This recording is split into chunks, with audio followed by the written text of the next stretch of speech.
Hey, I'm Daniel Norton here in my studio in New York City with Marisa. Today we're continuing our series where Marisa is trying to take my job.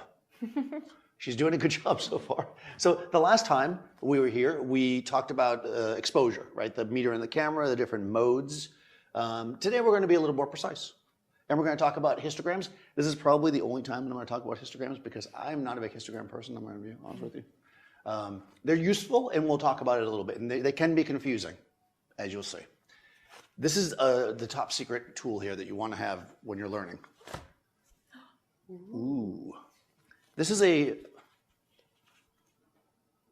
14-pocket digital calibration target. That's right, PhotoVision. I recommend these all the time. If you're trying to do, I mostly use it if you see me use it for white balance, which we can do, but we can also use it for exposure. You see how this has a white, a gray, and a black side. Well, there's something called a histogram, and you guys probably see it, and there's certain people online that are like, histogram? What that is it's basically a graph showing where your exposure is. All the ways to the one side of the histogram is black, like no detail black. All the ways to the other side is no detail white. Where you want your image to be is somewhere kind of in the middle and have that variety. Now, if you're shooting, let's say, a person, you know, what's supposed to be gray, what's supposed to be black is hard to figure out. This has basically, right, white, black, gray. So we're going to use this to establish our histogram. And when we get over here, it's going to be a little bit weird, but I'll show you. The trick to this, though, is to make sure you fill the frame with it. If you're just using it for white balance, you can just put it anywhere and use it, but we're going to use it for the histogram, so we want to fill my frame with this. But before we do that, let's just take a regular shot of Sheila like we did last time. We're in P mode, professional mode as it would be. And we can see, as before, she's a little bit underexposed because she is pretty white, right? And it's making her gray, right? Just like before. Now we're going to take this target, and Marissa's going to move the camera in. I'm just going to hold it kind of here. And I'm going to make sure I'm not in my light. That's important. Sorry. Yeah, we want to fill the frame with this. Ideally, trying to get as, you know, the black and white sides as equal as possible. Can you hold it a little higher? Higher? Sure. It does not need to be in focus when you're doing this, guys. So if your lens doesn't focus this close, I think mine does, but if your lens doesn't, it's fine. Okay, we're doing this in P mode, right? Because we're letting it pick our exposure. Now we can see, just like before, it's a little bit on the dark side. I can see that with my eyes. And what we're going to do, here you can do it, jump on the computer. So we can see in the upper left-hand corner there, that's your histogram. You see how there's 3 bumps there? The one all the way to the left is your darks. The one in the middle is supposedly your midtones, so the gray. The one over the side is the white. See how dark that white is?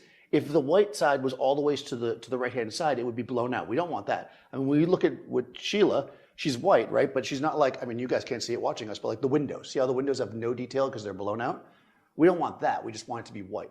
Now, before we do anything, because color will matter, we're actually going to do a white balance using this. So we're going to go to, see those things right above the histogram? You can see the one that looks like 3 circles.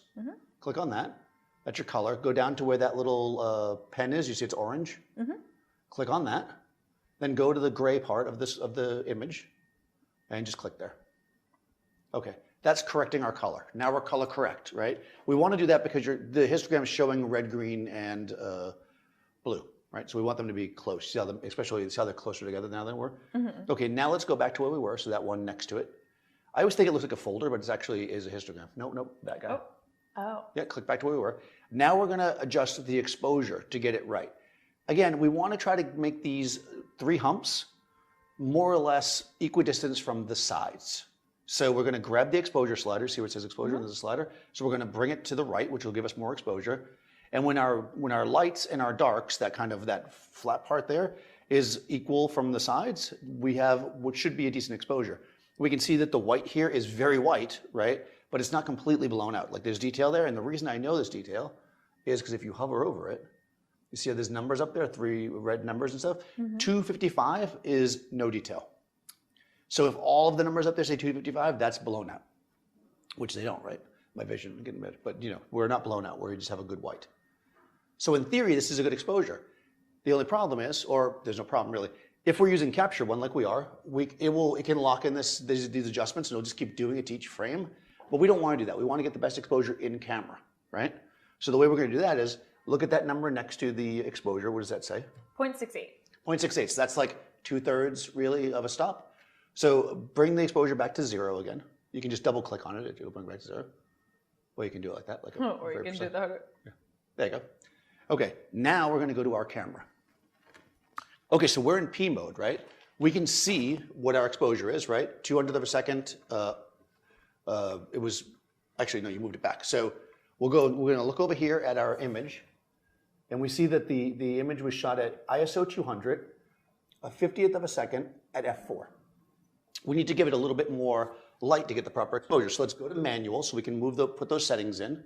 So go to M. Does it matter that we backed up the camera? Nope. Okay. Exposure is exposure. That's a really good question. If the exposure is correct, it doesn't matter where you're standing. Which is one of those situations, like if we wanted Sheila exposed properly, but there was a bunch of other junk around, we could come in, focus on her, get the right exposure, then back up, and who cares what the rest of it is, right? That's kind of how we think about it, because she's our subject, right? We don't care if the background's perfectly exposed, we care that Sheila is. All right, now we're in manual mode. So let's set those settings I just said, which I think you are there. ISO 200, 1/50th of a second, f4. Yep. Yep, you're there. We need to give it 2/3 of a stop more light. Now we know that if we give it more ISO, it's going to lower the quality of our image, right? We learned that last time. So let's give it more shutter speed because she's not going anywhere. So 2/3 of a stop will be 2 clicks. So move your shutter speed down 2 clicks. Okay, now let's take another shot. Okay, she's actually a bit hot. This is why nothing is perfect in life, right? She actually looks pretty hot to me, but really not. I mean, when we look at her, yeah, she's a bit nuclear, but technically she's Still not completely. under 250. Yeah, she's not 255, so she's not technically overexposed. I think she's a bit hot for my personal taste. So what we'll do now is we'll do the exact same thing. We'll grab the exposure slider. We'll go back, dial it back a smidge. That looks better to my eye. What do you think? Yeah. So that's okay. Go back 1 click. So go, nope, the other way. There you go. For it. Nice. That looks better. Okay, because what we're learning here, guys, is a very important rule. And that is, no matter what you're doing, look at it, yeah, you can see the detail there and everything. No matter what you're doing, no matter if you're using the camera's meter, or you're using a digital target, or you're using a separate light meter, you have to make the choice what's correct, right? This is just getting you close. That's pretty bright. I would keep it there because we have all the detail we want. If you were nervous, you could go down a little bit. It's kind of up to you. Okay, what do you think though? Marisa is the photographer, so go in there and look at it and tell me if you want to change the exposure. Now we can see, by the way, look at the histogram now. You see how it's not so perfect? That's because there's no black in there, but there's no black in our picture, right? So we don't expect that we're going to have a hump on the black side. The reason why we have all that, those 3 humps is because we're shooting our digital target. If we're just shooting her, you know, and she's just white and gray, then that's all we should really have for humps. What do you think? I think she looks good. Yeah, it's pretty good. So there are some other tools here, guys. Let's take a quick look. We're in Capture 1, which is maybe more advanced than we're going to go, but you also have exposure warnings. You'll have them on the camera too, where you click on this and it will actually tell you if something is blown out. I just turned them on and I see nothing flashing. So that's good. Just to show you, if we were to take our exposure and kind of crank it, we should see it. See how it's gone? That means it's blown out, right? Okay. I'm curious actually what it thinks about, well, let's go back. What it thinks about this one. Because I thought this one was a bit overexposed. No, even there, we're not losing details. So if you are unsure, especially if you're on maybe a different computer or one that doesn't have a great screen, you can always use those things. Your camera also has those modes, right? You can set your camera so that when you view it in the back, that it will flash if you're overexposing. So that's basically it, right? This is a great tool to have, even if you're only going to use it for white balance. But if you're not sure about an exposure, especially in weirdly lit areas, put it in the frame. Make sure it's in the same light that you're shooting your subject. Make sure that you fill the frame as much as possible. Take a shot of it, and we should actually get a good histogram, right? Why can't you take it from far away like this? Okay, go ahead, take a shot. So the reason why this doesn't really work is because it is taking into account. Oh, Sheila in the background. That's right. Gotcha. Now, I am curious, actually. This brings a point that I didn't really think of before. If you're using something like Capture 1, let us try something, Marisa. Let us experiment. If I were to take the cropper, Go like that. Look at that. Okay, so this is interesting to know. I had never done this. Normally when I use this, I do it in camera. But if we do that, so here's another option for you guys. If you can't get closer, you can do it this way. And again, we're pretty good. I would say that it looks a little bit on the darker side based on this histogram. But if we remember, we made it one click darker because we thought it was too light for our eyes.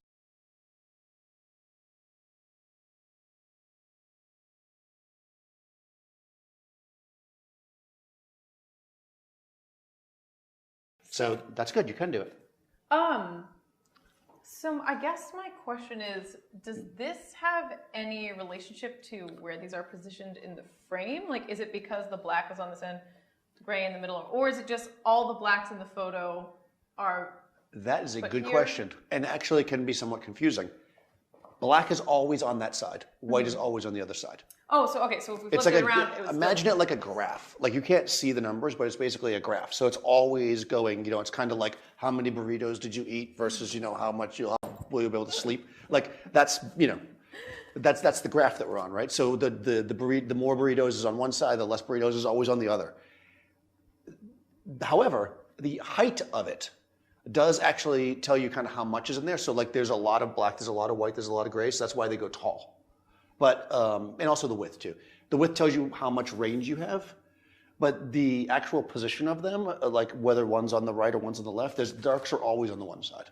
Okay. Yeah, if you get really into histograms, which I don't think is worth it, it does matter like how fat they are and how thin they are and how tall they are, but realistically, all we're worried about is where they position there. We want to make sure we have a dark, we want to make sure we have a white, and we want to make sure we have a gray in this case. So what is the X and Y axis on a histogram? Right. Is X the one? X is the bottom. Okay, so the X-axis is from black, absolute black, no detail, to absolute white, no detail. Gotcha. And your Y-axis is the quantity in the shot. Oh, okay. Yeah. All right, that makes sense. That's why you see the gray one in the middle is fatter, because we have more gray. Gotcha. Yeah, and that's all that is. Gotcha. Yeah, that's what that is. So there you go. That's a good question, actually. And now we have a graph. Burritos. I don't know why I said how well you sleep, but does burritos help you sleep? I think if you eat enough burritos, you'll definitely be sleeping. I know I would be. I hope you guys have been enjoying this series. I know we've been enjoying making it. We've got a couple more videos that are shot already in the can, obviously. They're going to be coming up. But at this point, I really want to take some comments from you guys to know what you want us to do. So let us know where you want this to go with Marisa. Are there certain things you want her to photograph? Do you have questions that you want answered? And I can teach her those techniques as a way to show you guys. Let me know. And if you haven't already, go ahead and subscribe, ring the bell, that kind of stuff, so you get all the notifications. And I'll see you next time.